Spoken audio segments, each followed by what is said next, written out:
Hey guys, welcome to another Retracing video from Redoubt Productions. This is going to be a little bit of a different Retracing video. Last time we did a historic battlefield. We did the Battle of Bushy Run. In a sense, we're also doing a battlefield today. We've driven out here to the middle of Somerset County. We're not far from Stoystown and Shanksville, Pennsylvania. And well, you probably guessed by the title and those towns where we're at. We're at the Flight 93 National Memorial. Now, I've been wanting to get out here for a while. I've just come with myself this time, just so I can really walk around the grounds. This is in fact my third time being here.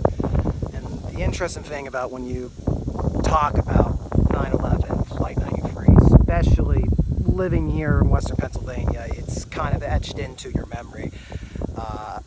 Basically, I like to think that myself, I'm in my early 20s, I'm essentially the measuring mark for 9/11 in the way that those that remember it as a actual event and those that remember it merely as a history event. I was reading a paper before I came here at the local diner, and it said we're already about a fifth of Americans who are alive don't remember 9/11. They weren't alive or not consciously alive like myself. I'm alive, but couldn't remember what was going on. So it's been very interesting, my exposure to 9/11. When I first learned about it, I was probably only 5 or 6 years old in elementary school, and I was very big into history, very big.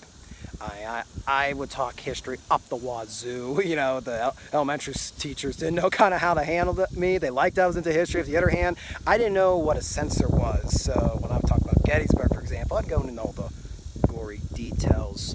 So I would do Gettysburg, I'd talk about Titanic, and that was fine. But when you got to 9/11, I didn't have the understanding of how recent the event was. It had only been a few years, so when I would start talking about it and getting into it, it was a thing. It was a taboo thing to even for somebody my age to mention.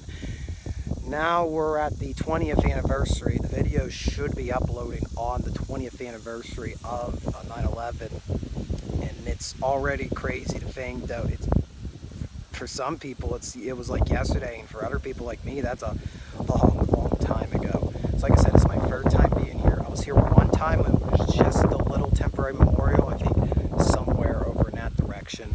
Next time I was here was around the 10th, 11th anniversary, and that's when just the lower portion had been finished, the wall of names. This is my first time though being out here with the whole site complete. I remember you take about a 3-mile drive to get here to the visitor center. I remember coming here about 10 years ago, and it was like a barren wasteland, because this was of course a strip mine at one point, and it was very eerie. Everything seemed dead out here, was the only way to describe it. When you come down here, it was all barren, like a construction site.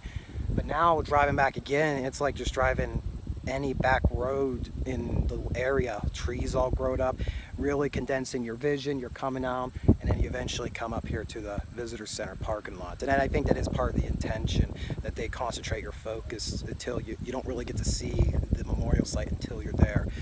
Now, I don't think we're going to be able to film in the visitor center. We're probably just going to be filming outside. I'll see if I can get a few shots or not. And personally, with the type of event we're talking about here being so recent, maybe it's best I don't photograph some of the stuff in there. So we're going to go inside. We're going to try to explore as much of the site as we can. And this is not the only stop of the Retracing video. We're actually going to go to a few other sites commemorating 9/11 and see how Somerset County and Western Pennsylvania commemorated differently.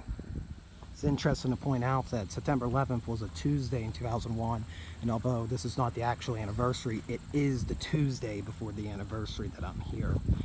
And you can already see a large crowd here. This is probably, if I had to guess, the most visited national park. There are 5 national parks here in the western side of Pennsylvania. I'd have to take a guess that this is the most visited. Maybe it's the second most visited in the state, probably second only to Gettysburg.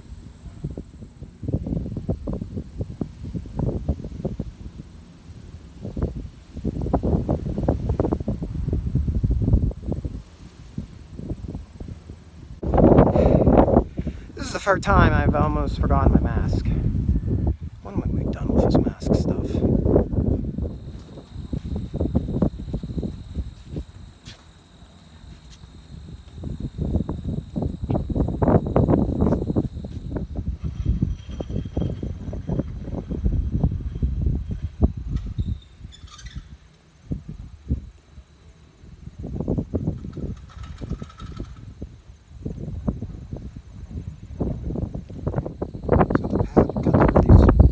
tells here it's on basically the exact flight path, the final moments. It breaks through here, and then it gives you the vista right down below, and where you see the boulder, that is the actual crash site. And now I have the decision to make.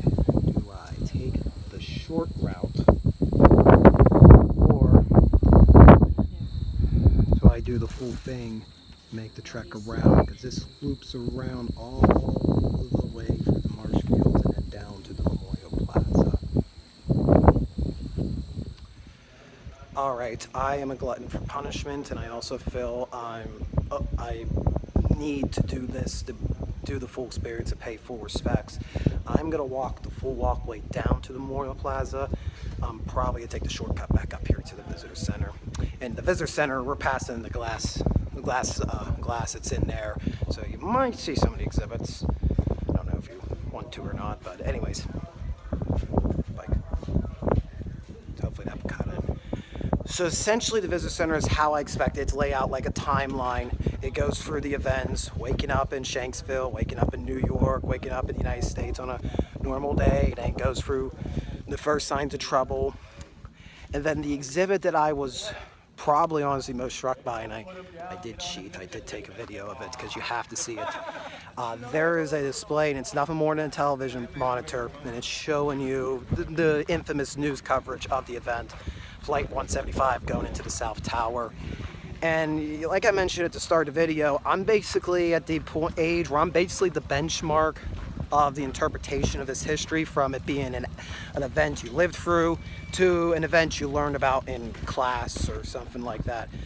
So, you know, you always hear the story of where you were on 9/11, where you were when you saw the plane go into the tower. And, you know, you don't quite understand, I guess for me, I don't, you know, quite understand, well, how is it, you know, people, you see it all the time, you know, the photos, people freeze front TV. Well, that's close I think I'm gonna ever understand it, because that was where most of the visitors were. They were frozen, watching a monitor like it was happening for real right now.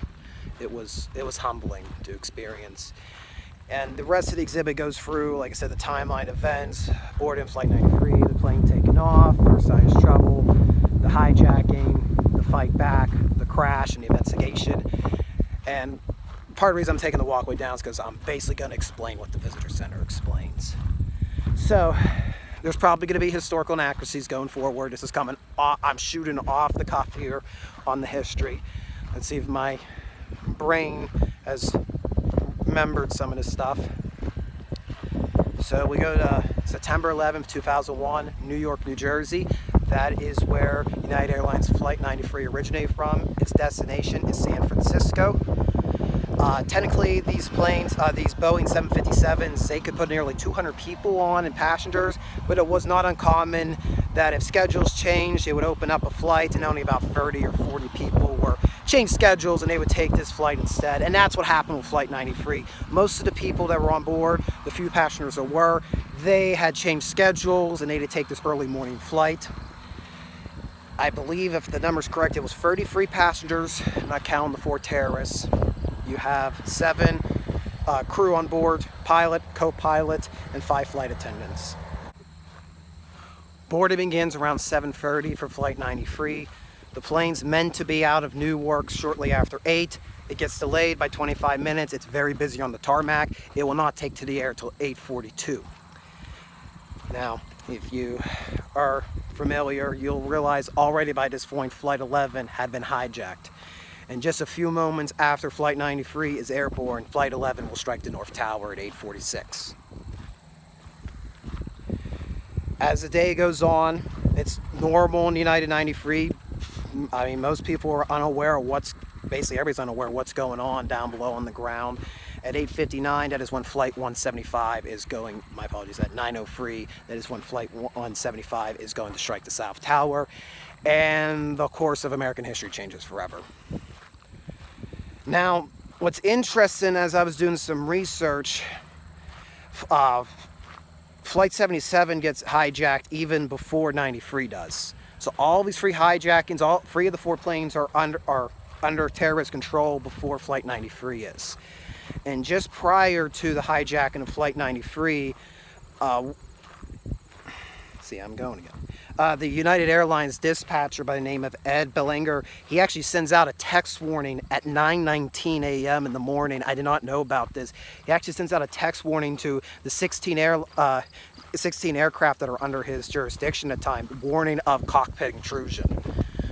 I believe that the pilot and co-pilot of 93 I believe they did read this information just prior to the actual hijacking.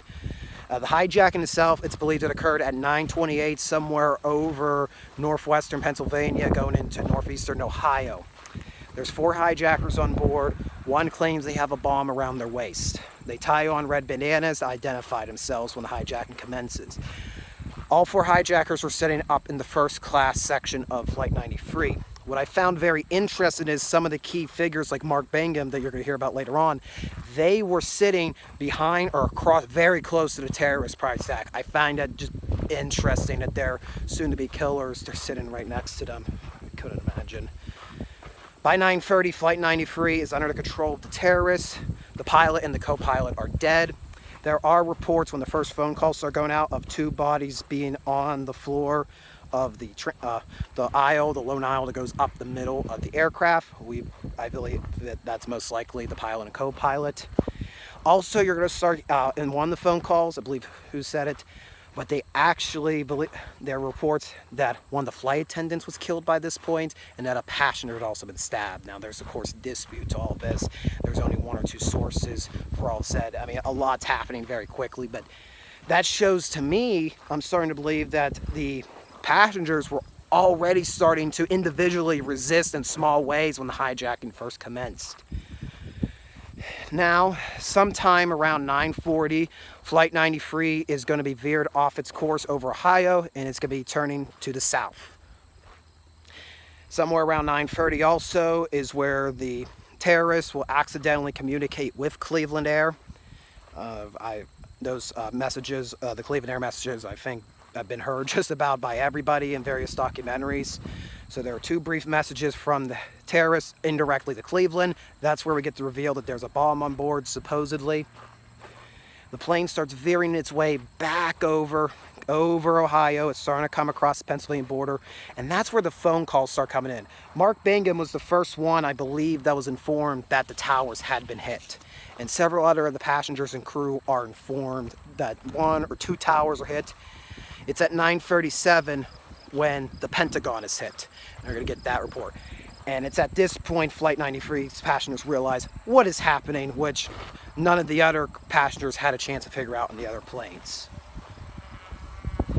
Now, somewhere around, again, I'm looking at my notebook. I'm sorry, this is very, I'm very Jeff Goldblum, very, just hodgepodging this together, but I'm talking on the spot. Somewhere around 9:41, Flight 93's transpondent meter is going to go off. The little blip on the radar that shows where the planes are, it is going to disappear.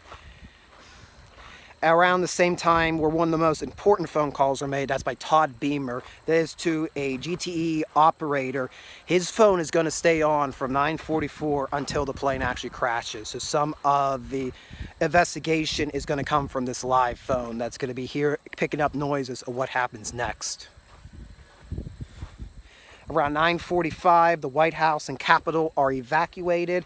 Around this time, the ideas are being made to ground aircraft. The plane is now nearing Pittsburgh. Greater Pittsburgh Airport is going to get visual on it. The tower is actually going to be evacuated as Flight 93 nears because they don't know where it's going. At 9:55, the lead terrorist actually punches in the coordinates for Reagan National Airport, confirming that it is heading to D.C., and many people believe the target was either the White House or the U.S. Capitol, hence why they were evacuated earlier. It is around 9:55 also that Todd Beamer is heard on the phone saying the famous words, "Are you guys ready? Okay, let's roll." And somewhere over Westmoreland County around 9:57 is where the fight begins for control of the airplane. Now the passengers, there are 33 of them. 4 flight attendants were also this, again, if that one flight attendant is dead by this point. So 4 flight attendants, the 33 passengers They would have been armed with hot water, various forks, spoons, butter knives. They had been armed probably with a fire extinguisher or two. They were not armed with one of the fire axes, because we, in the transcript of the cockpit voice recorder, you could hear communication. They've found communication of the terrorists actually put an axe. They grabbed that axe to threaten the passengers with. So one of the fire axes is actually in the possession of the terrorists. I believe they might have actually, in one report, said they actually might have braced the cockpit door. But what the passengers do have is the advantage of, I guess if you want to say, the terrain in the airplane. I mean, obviously not actual ground terrain. There is only one aisle up and down, which sounds like that would be a detriment. It actually is an advantage, because no matter how that plane's tilted left and right, basically the passengers, their center balance is going to be put in the center of that aisle. So no matter how the terrorists are going to react, if they try swaying the plane left and right, it ain't going to do very much to knock them down. And that also brings in probably what was their major weapon, for the passengers' major weapon, which was one of the trolley carts for food earlier. So around 9:57, 9:58, that's when the passengers begin to revolt. They charge through second class, where most of the passengers have been held. All the passengers and the flight attendants, we believe they were held in the rear of the plane. They charge the whole way up. They subdue the terrorists that are outside of the cockpit. It is around 10 o'clock when a local pilot is going to catch a visual of United Flight 93 over roughly near Latrobe, Pennsylvania. It is going to be violently rocking back and forth. Like I mentioned earlier, terrorists are trying to stop passengers, but it ain't doing any good, because their central gravity is put in the middle of the aisle. Around 10 o'clock is when the movement of it going up and down begins. It is rocking all over the place as it crosses Somerset County. Around 10:02, the terrorists start shouting, "Allah is great." They decide to put the plane down. There are reports when you read the transcript at this point that English voices are audibly being heard in the cockpit voice recorder. That means those passengers were right up at the cockpit. One of the passenger shouts in the cockpit, "If we don't, we'll die." There are sounds of smashing. Somebody shouts, "I'm hurt." There is dragonflies jumping on me. Around 10:03, the plane nosedives. It's inverted, and at nearly 600 miles per hour, it is going to crash into an abandoned strip mine here near Shanksville, Pennsylvania, in Somerset County. Everybody on board is killed instantly. The plane is disintegrated. There was 5,000 pounds of jet fuel on that at the time. I want to go talk with a ranger and ask if a 757 had ever crashed like this before. I think this might have been the first time a 757 nosedived into the ground, and the result which was pure destruction. The plane was essentially vaporized. There's going to be a very famous photograph taken not far from here, about a mile or so, at a local farm, which you'll probably see before. I'll probably post it right here, of a plume of smoke rising, a big globe smoke, almost like a mushroom cloud. Very quickly it dissolves. 911 calls are going to be made. Oh, I forgot to mention that Edward Felt, who was a passenger on the plane, he got in the bathroom while the battle was occurring in the aisle of the plane. He called 911 dispatch. Westmoreland County picked up. So that was one of the first 911 calls actually made about the crashes, made just seconds before the crash. 911 calls are going to be made all across Westmoreland County that a plane had crashed. A private jet that is flying from Johnstown Airport is going north of Johnstown. Cleveland requests for it to fly over the last known location of Flight 93 and will confirm a black spot on the ground. I believe it's by 10:15 that the first responders from Shanksville were out here on the scene, and there ain't much you can do. It's a burnt crater. If you've seen the photos, you can make out where the plane had nosedived. You can also see two little impressions where the wings should be. A lot of the debris was either instantly vaporized or hurled into the nearby woods. And there isn't much to do other than begin to clean up and piece in what is left together to figure out what had happened. Now, one of the biggest concerns was, did the cockpit voice recorder survive? That would allow key intel of what happened. Why did Flight 93 not reach its intended target? Why did it just crash in the middle of nowhere? Now, there were worries that it got dislodged into nearby Indian Lake, which is somewhere that way. So they actually brought a scuba team out. They looked around, didn't find it. It was actually, from what I've read, it was actually embedded 25 feet down into the dirt, if I'm not mistaken. It was way down, but they did find both the black box and the cockpit voice recorder, which is giving you most of the information that I've just told you, which has led to the reconstruction of events and leading to the confirmation that the passengers revolted against the terrorists and brought the plane down here near Shanksville, Pennsylvania. And after all that talking, that's the visitor center. That is the distance to the Memorial Plaza. Let's roll.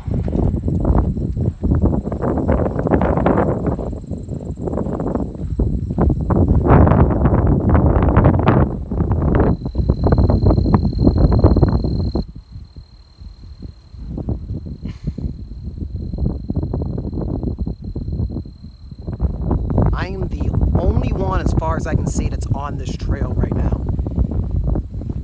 There's nothing. There's no sound other than the odd passing car and crickets chirping and the wind.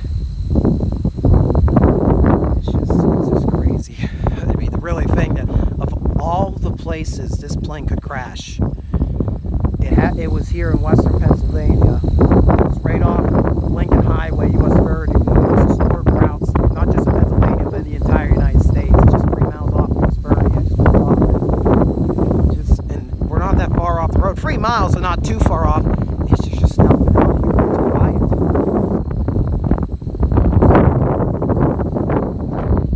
So there actually are people using this trail. That's very good, because I think it is. At least take one. If you do come to Flight 93, do take a one-way trip at least coming down this trail, because as I just did, I just gave the whole brief history coming down here on Flight 93. It is something. It is a way to start remembering and really make your thoughts up. Try to think through all this.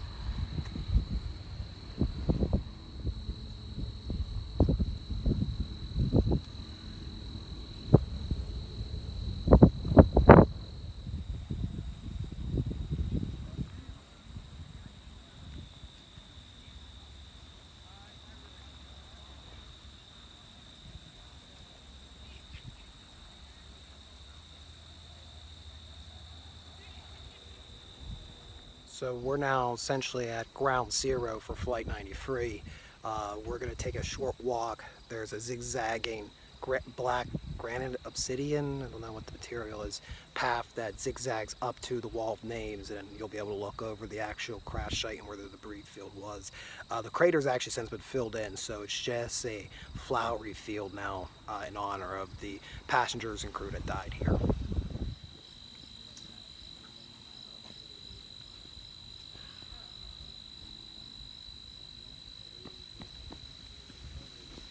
My God, I wasn't wrong. 25 feet into the crater is where they found the cockpit voice recorder.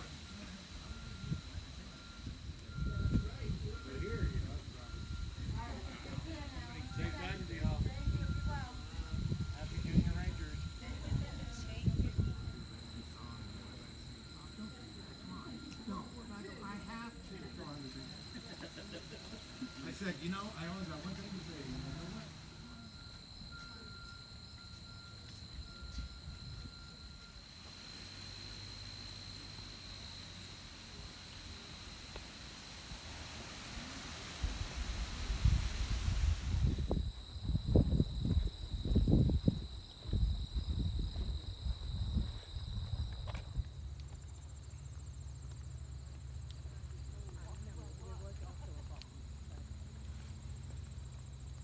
Where you see the large boulder there, that is the approximate location where the plane dove dive into the ground. And you can see most of the trees have gotten some lifetime, although the side facing us is still barren from the fire, well, the explosion.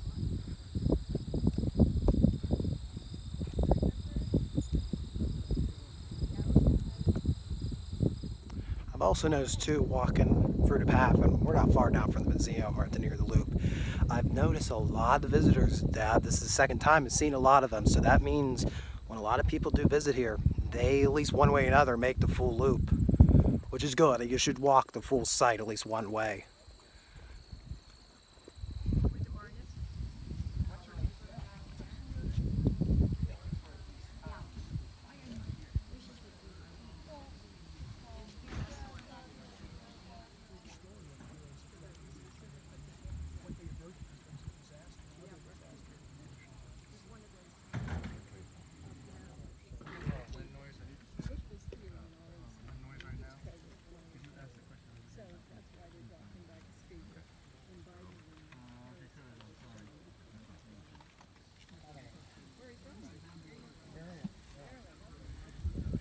I'm not sure if the teddy bear is for gold or Grand Golas on board child.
Oh, it's peeking there. We're getting closer. So I just discovered this while walking up. Did not know it was here. This is the first memorial. I think this is actually even before they put the chain link fence off, because the chain link fence memorial was pretty far from the crash site. You can see a couple photos here showing. I believe that is where they're referencing, and you would have a view over the crash site.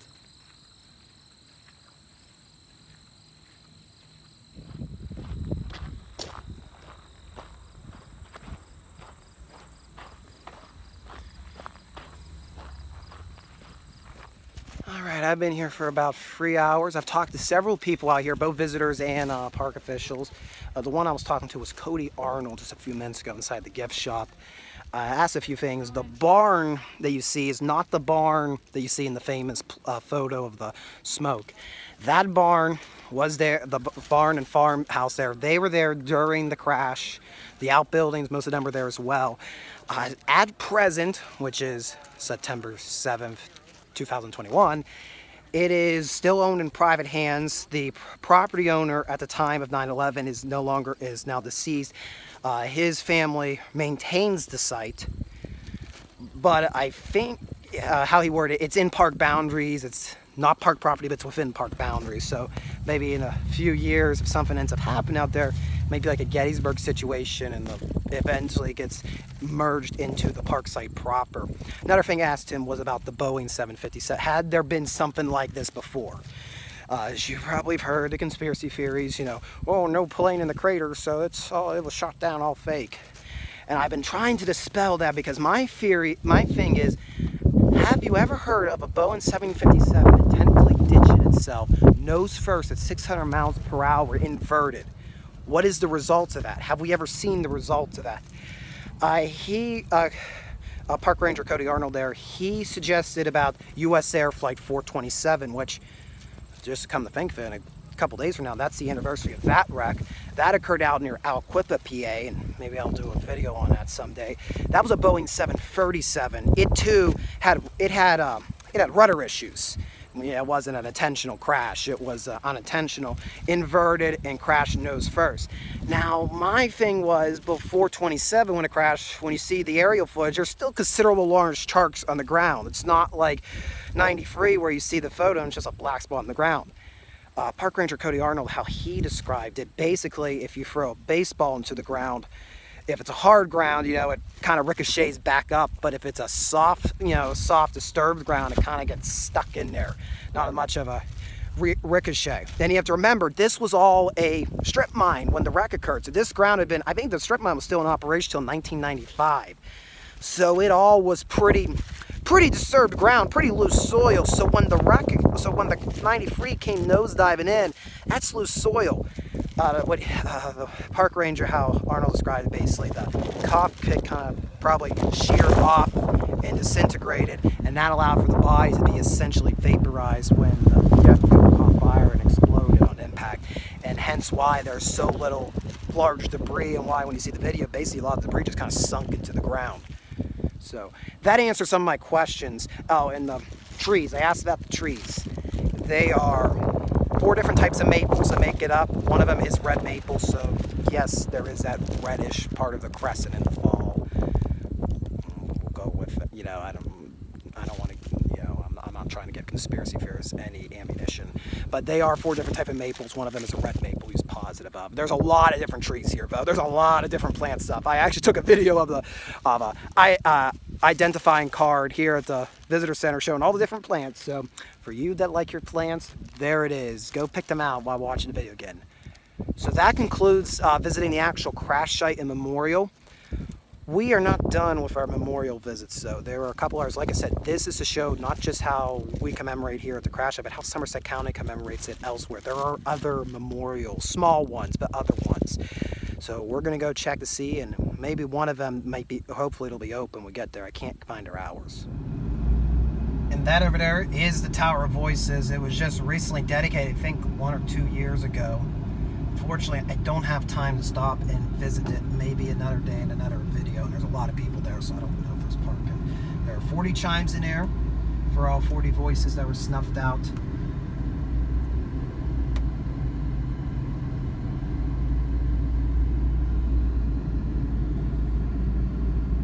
So I saw this sign the other day when I was going to Bedford, and I didn't realize it was actually a memorial, I think, so we're gonna stop.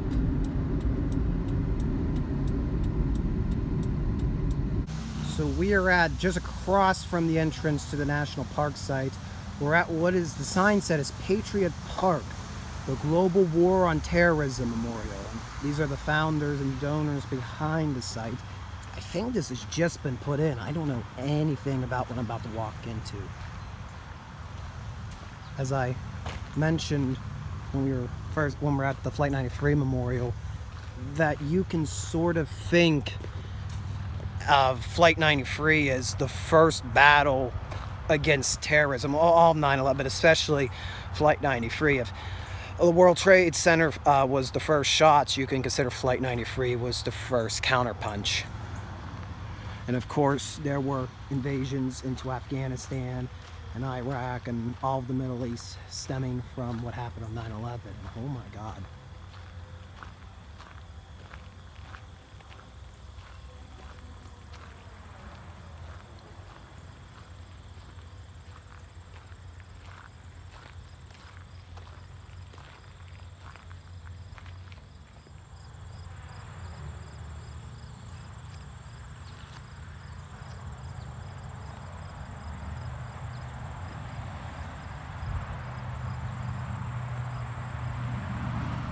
I'm gonna step outside. There's visitors here and I don't want to be talking loudly in front of them. They have actually pamphlets here. I got one right on me here. And I'm just gonna read here the mission statement, and this is how they put it. Patriot Park will serve as a focal point to tell the story of those who fought the global war on terrorism. The park will be a haven to honor and recognize the sacrifices of the millions of servicemen and women who served their country in the aftermath of 9/11. The park will provide special recognition for the 7,000 plus who made the ultimate sacrifice for their lives in defense of our country. The park will also honor the families of service members for their sacrifices made in support of their loved ones as they served in hostile lands. The Patriot Park is aptly located within the legislative boundary of the Flight 93 National Memorial, beneath the sky in which the first battle in the global war on terrorism was waged on board United Flight 93.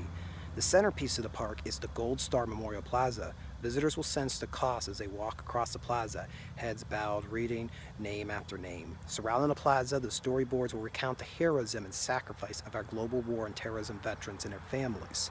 Flags of the service branches will define a circular walking path that will host GWOT displays and exhibits, providing visitors with a glimpse into the military units and specialized equipment developed to battle a constantly adapting enemy.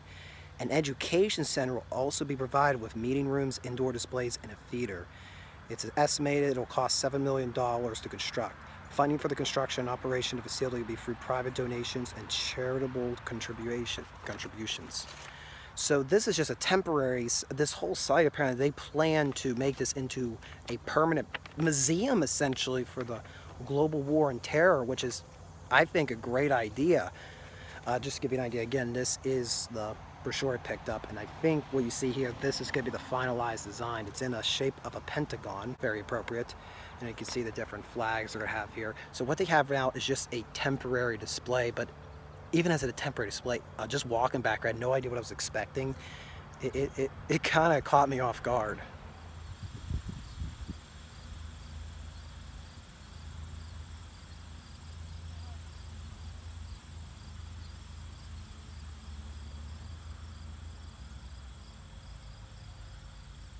Viewing.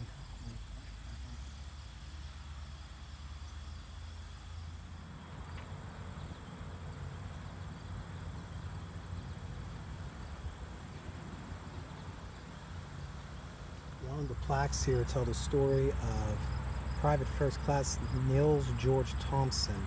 Niels, I hope that I'm pronouncing that right for you. Thompson was involved in the war on global terrorism. His family moved to the area at Confluence in 2000. He lived on a large farm and he enjoyed being outdoors and was very devout to Catholic and Christianity. Graduated Turkey Valley High School. He then enlisted in the armed services, becoming a member of the Stryker Brigade. They were based out of Fort Lewis, Washington. He was part of Iraq Freedom. He served in Iraq, received the Global War on Terrorism Expeditionary Service Medals, National Defense Service Medal, Bronze Star, and Purple Heart, meaning he was wounded in action. He was killed by a sniper attack in a guard hatch position in the Stryker vehicle on August 4th, 2005, the day after his 19th birthday. He's survived by his parents and his sister.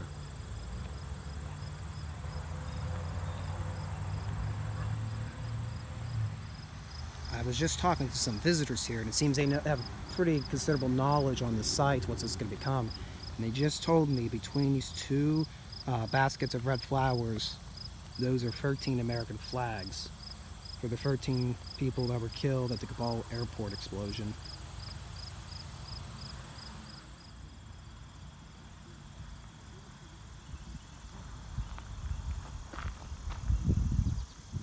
So that wasn't something I was planning to do today, and I was here for actually about an hour. I was talking to several visitors who were coming through, and we were basically just talking back and forth how cool the site would be if they get it finished. And I'm going to post information in the description below because I do want to see this completed. This is very cool. I never thought about something like this being put right in my backyard, essentially. But we were talking, and when you saw the Kabul memorial, that's part of this now, and it does make you think. I don't want to be depressing, but this is a 9/11 video. It is kind of, we're 20 years to the anniversary that we started the global war on terror, and kind of what was this for? There's 7,000 flags there for 7,000 dead American soldiers and other service people. On the other side of the road is where 40 brave Americans lost their lives. And you know it all. You know, lately what's been going on. I don't have to explain all the divide in our country. It just, it is sometimes takes your breath away. Just like, what was this all for? So hopefully they get to preserve the site, and I would like to do another video here on, see if I can get maybe talk to somebody who's really involved with this site. I'd be more than happy maybe to sit down and do a video with it and really see this project unfold. I'd be all more for this.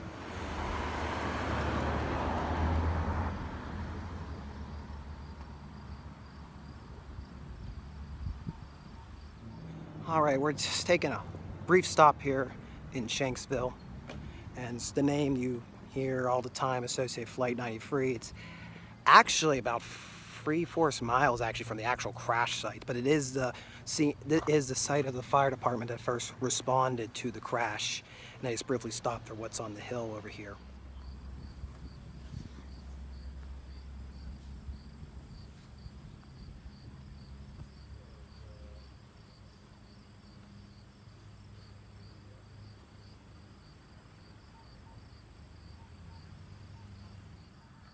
At the base here, you can see there are tokens dedicated to fallen ones. And the base, of course, is made in the shape of a pentagon.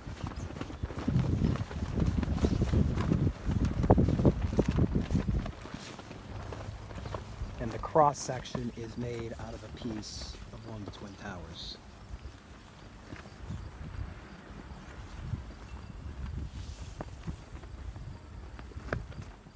And it's important to note that the reason all the flags are here is because each one is dedicated to one of the passengers or crew.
So I got here a little late, so I went in, got my few shots, but I got to listen to Kathy and Eric talk a good bit, explaining how the Reverend had put all that together, all the stuff that went into all the care. He wanted it to be he wanted the chapel basically to be an all-religion chapel, and he made sure every piece had some sort of commemoration, some sort of meaning.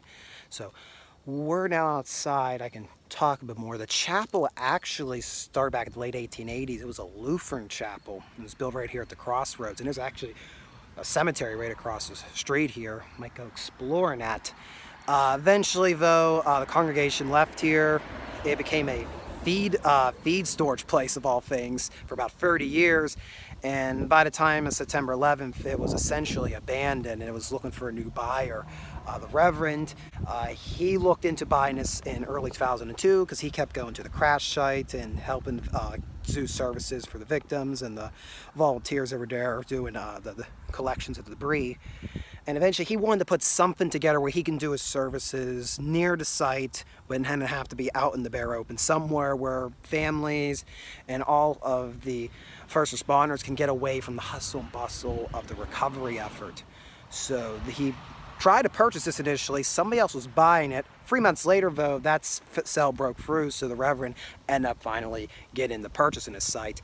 And he wanted this to be done and ready to open the first year anniversary in 2002. Well, as you'll see in the video I'm going to post, that it took September 3rd when they started doing the renovations. It was done by September 11th. In a week, they did all the basic painting and restored it for public to be open for the public. That impresses. Hats off. And ever since, they've been taking in donations, as you'll see me probably right now putting videos through. Now, so they were able to get it finished in a week. Yeah. So it was the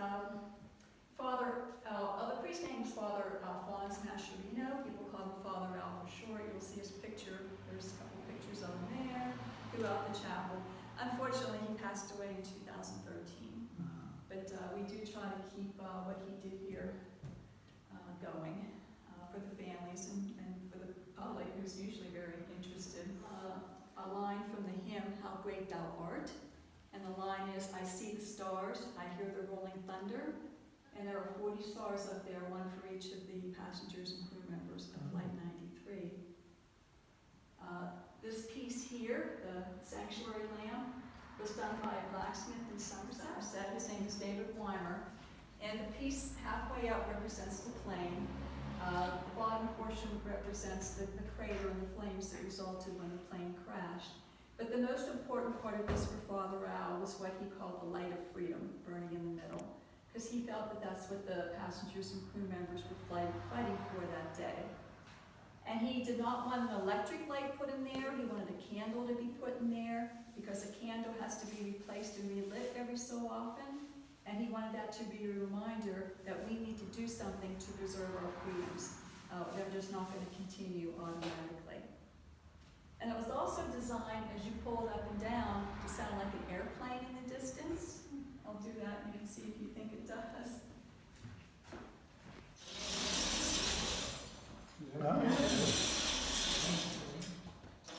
They came from a ladies group who visited in 2008. And they really loved the chapel and wanted to contribute something. They were belonged to a quilting group. So they came up with the idea to do these 4 wall hangings based on the 4 freedoms from a speech by President Franklin Roosevelt. Took them 2 years to design them and put them together, but in 2010 they brought them back and donated them to the chapel. The sign you see back here originally came from up near the crash site. There was a lady who lived up near there. Her name was Judy Beckel. And when this first happened, of course, you had a lot of people wanting to go out and see what happened and going on, but they couldn't get in because it was a crime scene. So they had to turn around and go home, and they usually ended up turning around in her driveway. So she put the sign up, and then people started to get out of their cars and write sentiments or tributes on the sign. And later she donated that to us here.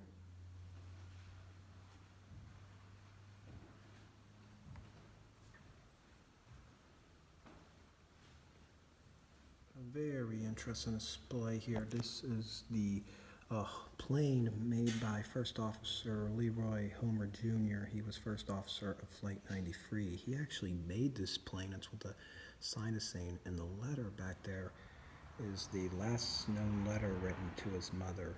Both items were donated to the chapel in 2007. Yeah, probably just make sure the walls stay together. We must have had some concern that I wouldn't be able to support them. Interesting. Or it started sagging at some point. Looks like they over-torqued. And I just realized on the Leroy Homer Jr. display, it is sitting on top of an exact model of the trolley cart, the beverage cart I was talking about at the memorial that was most likely used as the battering ram to try to break down the cockpit door.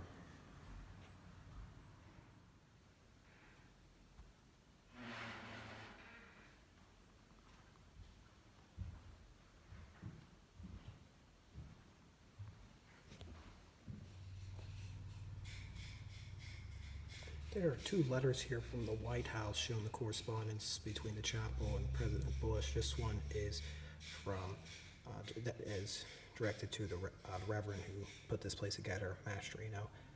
I'm botching that probably, but thanking him for the gifts given to the site.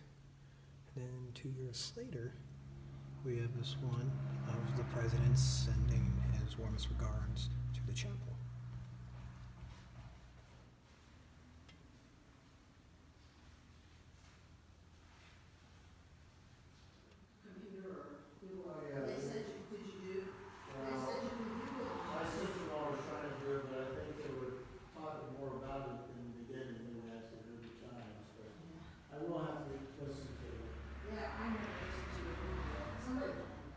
There are several American flags here on display here in the chapel. This one in particular comes from Kirkuk, Iraq, and it was flown on the anniversary in 2008.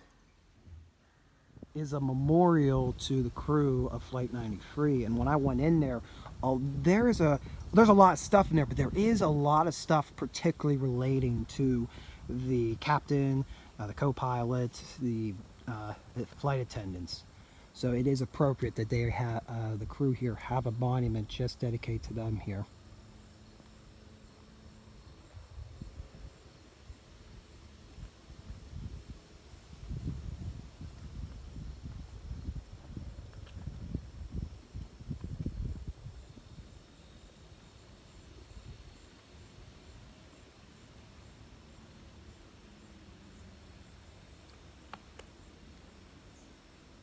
And there are benches around the crew memorial dedicated to the passengers.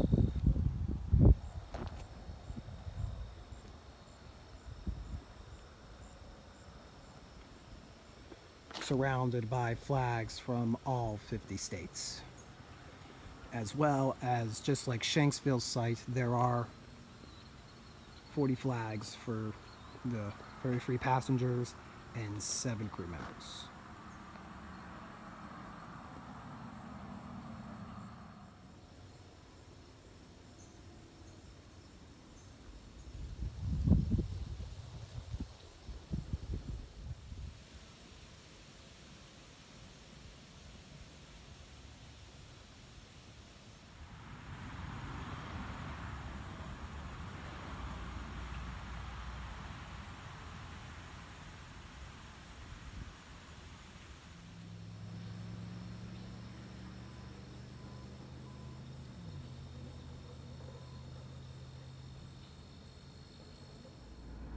So that's the end of our 9/11 Flight 93 20th anniversary retracing. Like I said, different video, pretty somber. A lot of me mumbling at the mouth than anything else. You get to the point at some point you have an idea what you want to talk about. Then you get to these sites, and especially when it's something so recent and so impactful, and then you kind of go silent. And like I was mentioning at the Patriot Park, with everything going on lately, it does come kind of bitter for the 20th anniversary.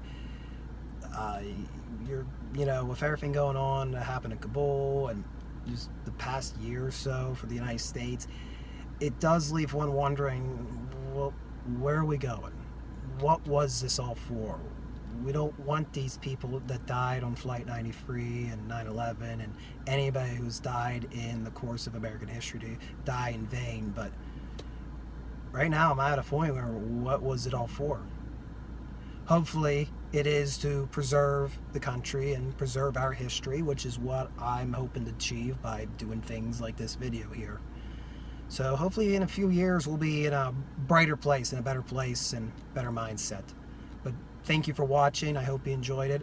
I hope I brought to light some lesser known places here in Somerset County. Somerset County is a beautiful part of Pennsylvania to visit. A lot of rich history out here. Driving after I left a memorial site and came down through Shanksville and everything, a lot of backcountry roads that I'd never even been on. So I was very proud to do that. And a beautiful day. Probably one of the last beautiful days we're going to have this year, isn't it? Yeah. Well, thank you for watching, folks. Enjoy the rest of your day. Stay safe. God bless, all that wonderfulness. Enjoy your day, folks. See you in the next video.